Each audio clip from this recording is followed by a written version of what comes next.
这个小男孩是女子监狱里最小的囚犯，每天跟一群犯人同吃同住。不管是监狱里的大姐大，还是狱警，见到他都要放下身段，争相恐后的对他献殷勤。这天是小男孩的1岁生日，狱友们隆重的给他准备了一个抓周礼，可明宇却对桌子上的玩具和书籍不感兴趣，最后竟抓起了一旁的手铐。아니 아무거나 다 올려놓은 거. 罗奶奶在一旁解释说，明宇这是长大了要当法官呢。明宇之所以这么小就待在监狱，是因为妈妈在怀孕期间经常遭受家暴，在一次和丈夫的扭打中，真慧失手将丈夫杀死，她也因此被判了10年的有期徒刑。后来真慧在狱中生下了儿子明宇，当时的法律有这么一条规定，犯人如果是在服刑期间生产，那么可以在监狱里将孩子抚养到18个月，然后送到福利院找人领养。明宇的到来给监狱增添了一份乐趣，大家都对他疼爱有加。生日这天，狱警拿出相机给大家拍照留念，可他们庆祝的声音却被监狱的科长听到。看到眼前的场景，科长勃然大怒，他让所有人都靠墙站好，然后搜出了刚刚拍下的合照。狱警想要解释，但科长却狠心的将照片撕掉。罗奶奶看不下去，说科长不近人情。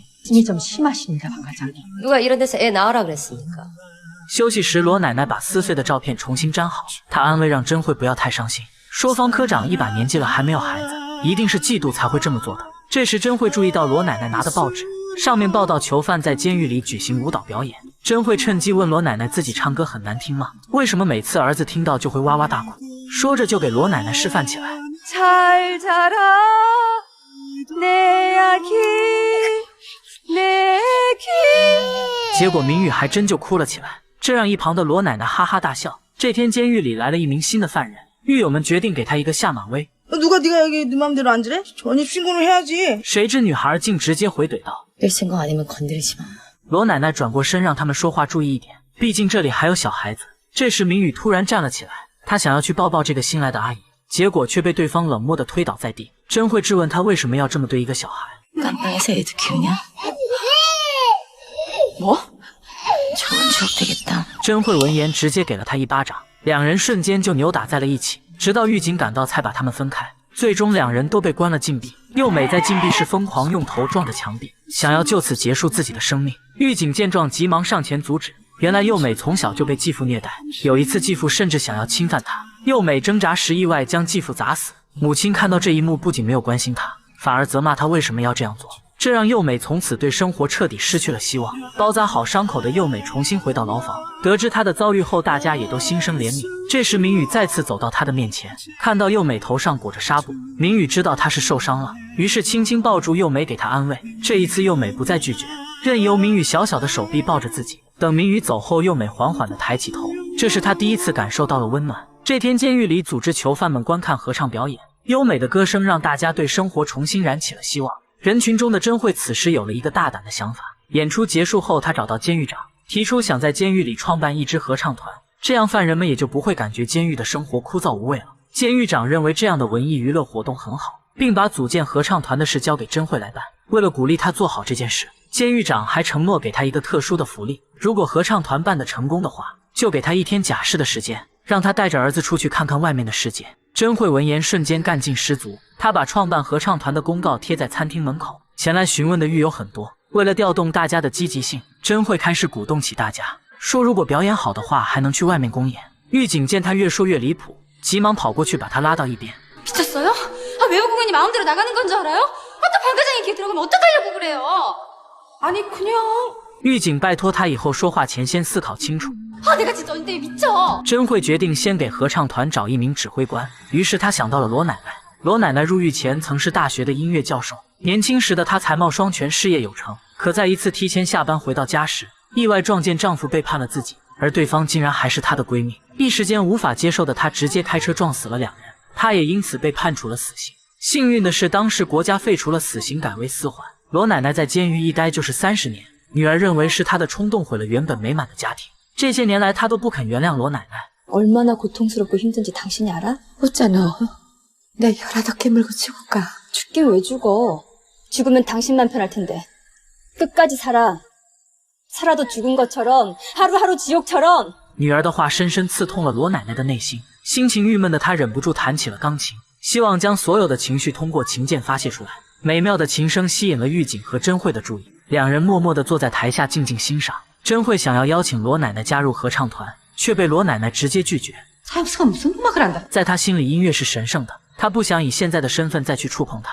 时间一天天的过去，真慧的合唱团却一点进展也没有。狱友们劝她不要着急，慢慢来。可真慧心里明白，再过几个月儿子就要被送走了。她希望在此之前，母子俩能得到假释的机会，好好出去玩一天。这天，明宇看到佑美一个人坐在角落，于是便跑过去找她玩。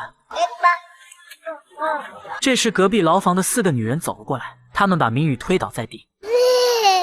佑美让他们把明宇扶起来，见对方不肯，佑美直接冲过去和他们扭打在一起。真慧见状也加入其中，一场大混战就这样开始了。为了让真慧和明宇获得假释出去的机会，罗奶奶最终答应了真慧的请求，加入合唱团担任指挥官。他们接下来要做的就是挑选合唱团成员。女球们一个个上台开始演唱，罗奶奶在台下给他们分类。因为没有一个专业歌手，所以海选现场惨不忍睹。最后，罗奶奶让一旁的真慧也上台试试。真慧激动地把儿子交给方科长，虽然他五音不全，唱歌跑调。台下的明宇听到歌声又哭了起来，搞得方科长抱着他手忙脚乱。最终，罗奶奶把真慧分到了低音组。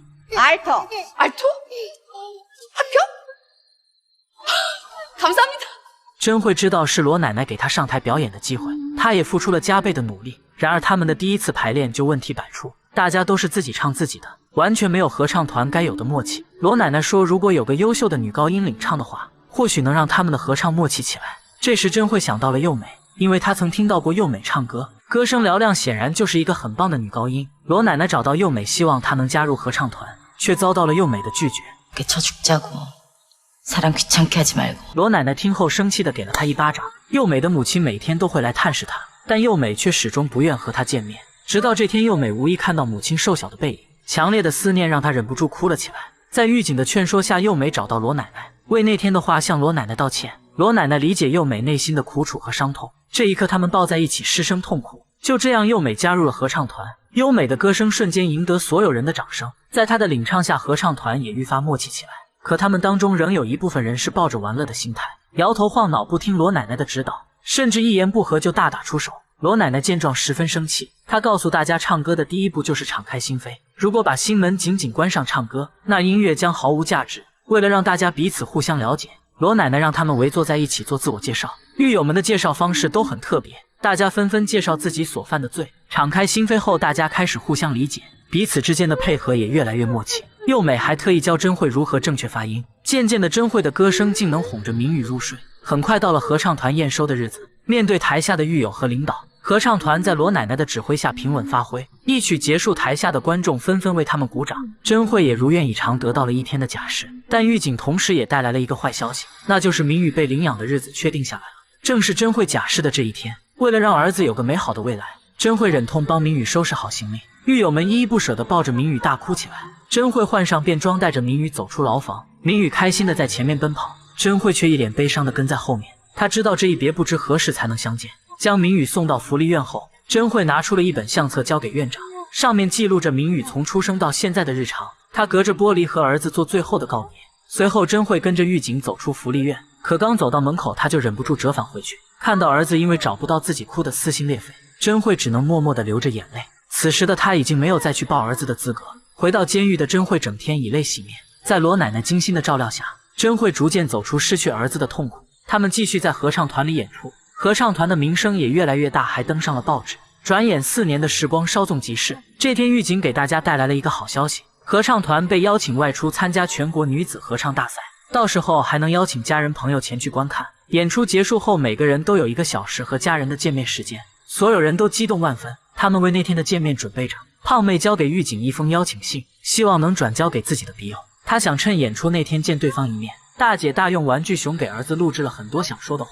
罗奶奶想通知女儿，可还是放下了电话。佑美再次拒绝了跟母亲的见面。真慧默默抱着儿子的衣服流泪，她不知道如今的儿子生活在哪里。这个世界并非只有开心和快乐。为了让大家不留遗憾，善良的狱警决定做点什么。他追上佑美的母亲，把演出门票交给她，又找到罗奶奶的女儿，但对方却把她拒之门外。狱警只好将门票塞进门缝里。最后他来到明宇现在的家，悄悄将一盆带有门票的绿植放在门口。很快就到了合唱团演出这天。然而就在大家准备登台表演的时候，一群警察却闯进了化妆间，让所有人都靠墙站好，要对他们进行搜身检查。原来就在几分钟前，女囚们在狱警的带领下集体去上卫生间，看到身穿囚服的人进来，一名贵妇嫌弃的急忙离开，结果把自己的钻戒掉落在地。随后她便报警说自己的钻戒找不到，怀疑是那群女囚们偷走了。警察不由分说让女囚们脱下衣服进行检查，虽然每个人都表示反抗，却也无济于事，只因为他们曾经犯过错，就要接受这不平等的对待。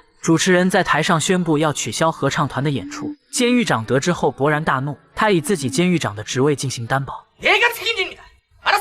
就连一向苛刻的方科长也站了出来，他态度强硬地找到主办方，要求恢复合唱团的演出。化妆间里的狱友们愤愤不平，为了今天的演出，他们付出了无数汗水，台下有他们的亲人朋友，有他们最想见的人。最后合唱团开始了他们的演出，当音乐声响起，他们唱起了排练千百遍的歌曲。虽然他们不是专业的歌手，但发自内心的歌声感染了台下所有的观众，歌声诉说着他们的苦楚，诉说着他们对家人的思念。演出结束，台下爆发出雷鸣般的掌声。这时舞台上的灯光突然熄灭，一群孩子拿着蜡烛缓缓走上舞台，他们牵起合唱团成员们的手。真慧看到男孩手上的黑痣不禁愣住，这正是他朝思暮想的儿子。真慧双手紧紧握住明宇的手，他多希望时间能永远停留在此刻。演出结束后，大家纷纷和家人相聚，他们诉说着对彼此的思念。胖妹终于见到了和自己通信的笔友，罗奶奶得到了儿子的原谅，只是女儿偷偷躲在一旁哭泣。幼美紧紧和母亲拥抱在一起，她原谅了母亲。明宇在养母的带领下找到真慧。 아줌마만 꼭 안아줄래요? 엄마. 훈이 유치원 갈 때 하는 인사 있지? 뭐 해드려? 在得到养母的同意后，明宇抱住真慧。 사랑해요.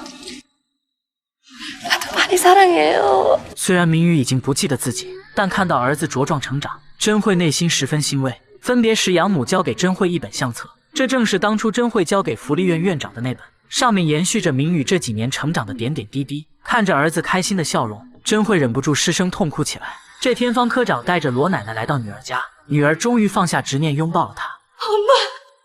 母女俩紧紧地抱在一起，失声痛哭。他们在一起吃了最后一顿晚餐。晚上，女儿躲在卫生间偷偷哭泣。罗奶奶之所以被假释回家一天，是因为国家恢复了死刑，这意味着她的死缓即将会被执行。罗奶奶得到女儿的原谅，不再遗憾，她每天依旧乐观地和狱友们相处着。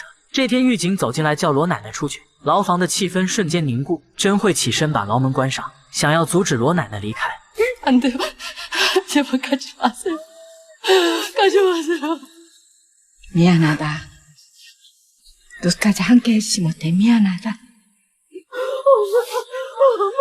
真慧紧紧地抱着罗奶奶，哽咽地喊着妈妈。在这间牢房里，罗奶奶就像他们所有人的妈妈，大家纷纷走过来抱住了她。罗奶奶最后深情地看着她的女儿们，脸上露出了温暖人心的笑容。真慧哭着唱起合唱团演出的那首歌为她送行，其他牢房也都跟着唱了起来。